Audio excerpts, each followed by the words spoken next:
E eu quero parar por alguns instantes para dizer: bendita a decisão dele que não desceu da cruz. Bendita a decisão daquele que é santo. Porque a Bíblia diz que o preço do pecado é a morte. Jesus não veio simplesmente para estar ao seu lado, Ele veio para tomar o meu lugar e o seu lugar. Ele veio para substituir o preço do pecado, o salário do pecado, o pagamento pelo pecado. Ele vai à cruz por isso. Ele foi pregado no madeiro. A Bíblia diz que Ele se fez maldito por mim. A Bíblia diz que Ele se fez pecado por nós. Isto é, mesmo Ele não tendo pecado, Ele aceitou ser crucificado, condenado como um pecador.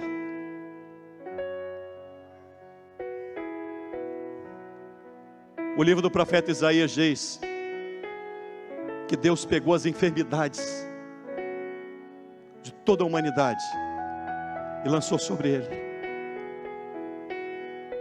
Deus pegou os pecados de todos nós e lançou sobre Ele. A palavra de Deus diz que os olhos de Deus são tão puros que Ele não pode ver o mal. E naquele momento, quando Jesus está na cruz, é o único momento em que Jesus não chama Deus de Pai. É o único momento. Em todo o seu ministério Ele vai dizer: eu e o Pai somos um. Aquilo que eu faço, eu não faço de mim mesmo, mas faço daquilo que vi junto de meu Pai. É sempre o Pai. Mas quando Ele está na cruz e os olhos do Pai se voltam, Jesus não reclamou as chicotadas. Jesus não reclamou os pregos nas mãos e nos pés. Jesus não reclamou aqueles que o abandonaram, a vergonha da cruz. Ele ficou nu na cruz. O Filho de Deus, o Santo, sem pecado, sem mancha. Ele vai à cruz do Calvário para pagar uma dívida que era minha, para pagar a dívida que era sua. E é por isso que a palavra de Deus diz que Deus pega o pecado de todos os homens e lança o pecado sobre ele. E a palavra de Deus diz assim: o castigo que nos traz a paz estava sobre ele. Ele foi castigado por mim. Ele foi por mim. Ele foi à cruz por você, jovem. Porque Deus é justo. Deus não poderia absolvê-lo, nenhum de nós. Aquele dia foi um dia tão tenebroso, que a palavra de Deus diz que o próprio sol escondeu o rosto do seu Criador. Houve trevas sobre a face da terra.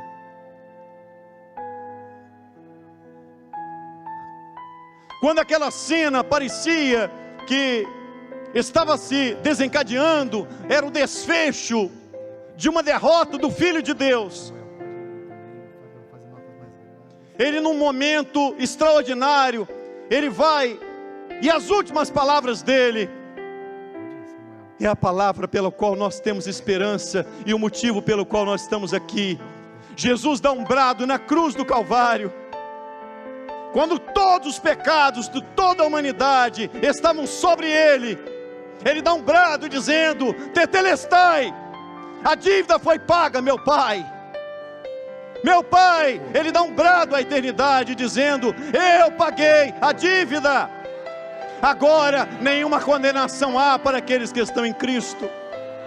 E é por isso que nós estamos aqui, porque nenhuma condenação há para aqueles que estão em Cristo, porque Jesus Cristo pagou a nossa dívida. Ele deu um brado, o brado da vitória.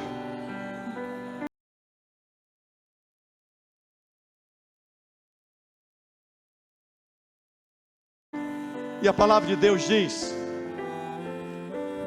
a palavra de Deus é gloriosa quando ela fala desta vitória. A Bíblia diz assim, olha que brado: Paulo vai escrever aos Coríntios dizendo assim: onde está a morte, o teu aguilhão?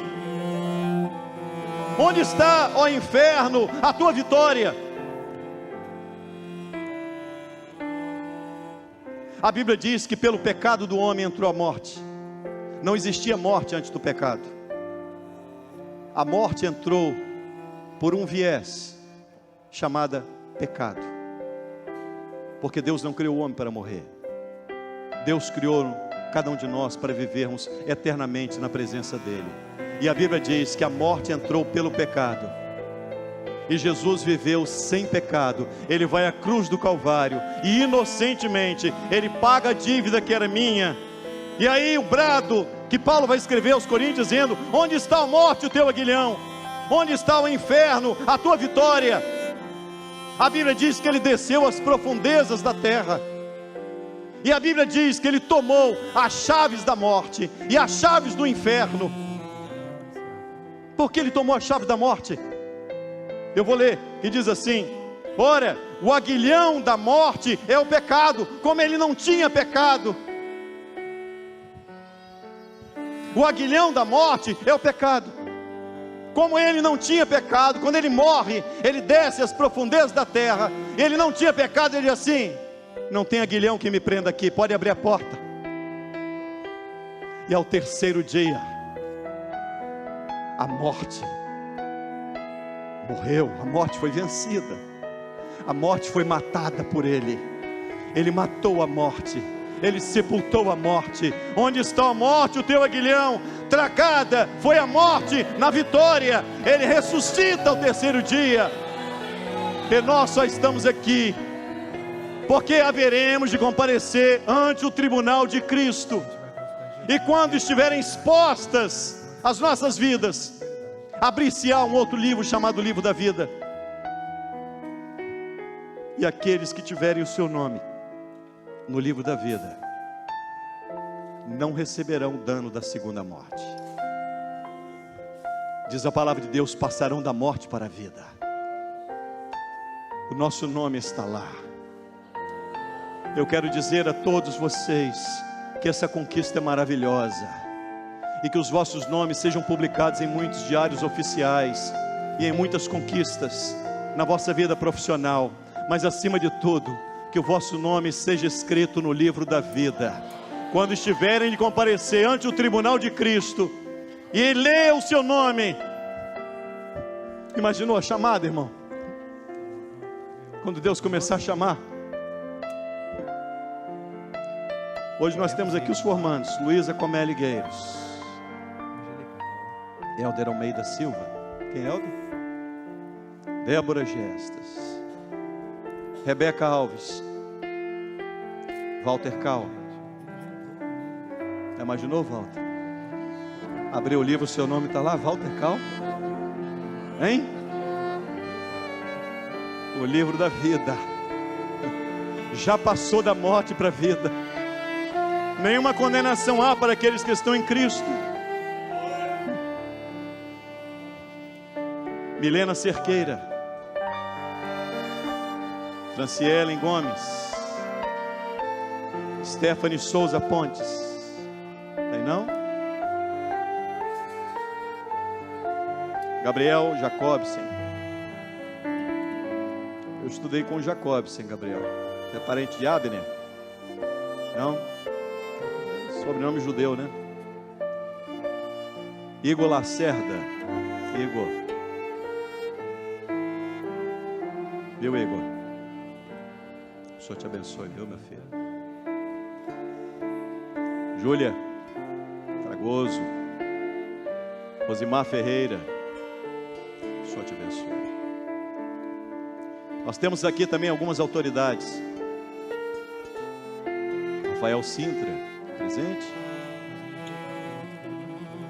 Também doutora Ilaceia Novaes, doutora Hermínia Azuri, juízes de direito, doutora Patrícia Faroni, doutora Samanta, doutora Célia Gonçalves, doutora Letícia Fundão de Estas, doutora Bianca Seibel, doutor Gabriel, doutor Dax, Doutor Jabes, pastor Jabes, querido. Pastor Jabes, pastor e procurador aposentado Jabes Italino Teixeira Gueiros. E todas as demais autoridades sintam-se cumprimentadas. Nós gostaríamos de encerrar dando glória, irmãos. Eu quero encerrar dando glória, porque a palavra de Deus diz na carta aos Romanos que Ele morreu pelo nosso pecado, mas Ele ressuscitou para a nossa justificação. Significa que se Ele apenas tivesse morrido, vã seria a nossa fé, não haveria motivo de comemorar.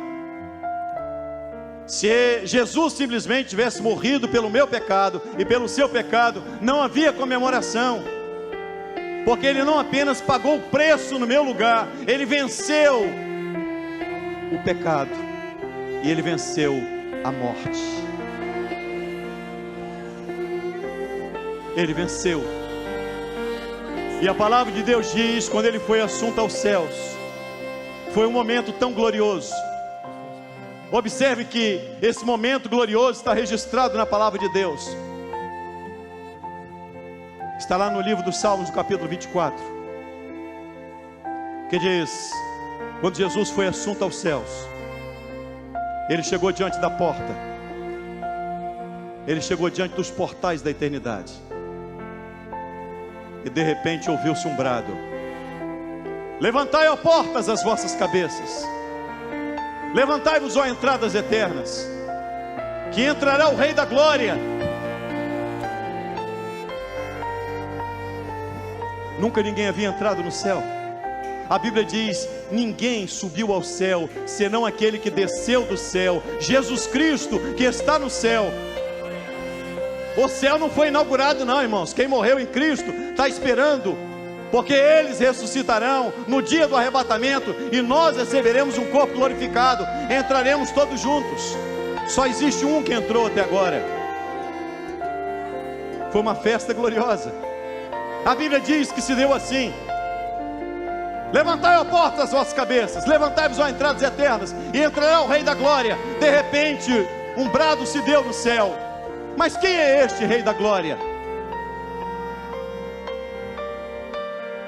E a expressão foi: o Deus forte. Ele é forte porque Ele não recuou diante da morte. O Deus poderoso, porque ao terceiro dia a morte não pode detê-lo. Ele é o príncipe da vida, porque o aguilhão da morte é o pecado, e Ele sem pecado ressuscitou. Ele ressuscitou. A morte teve que abrir a porta dizendo: eu não tenho pecado, eu não vou ficar aqui. E ao terceiro dia Ele ressuscita.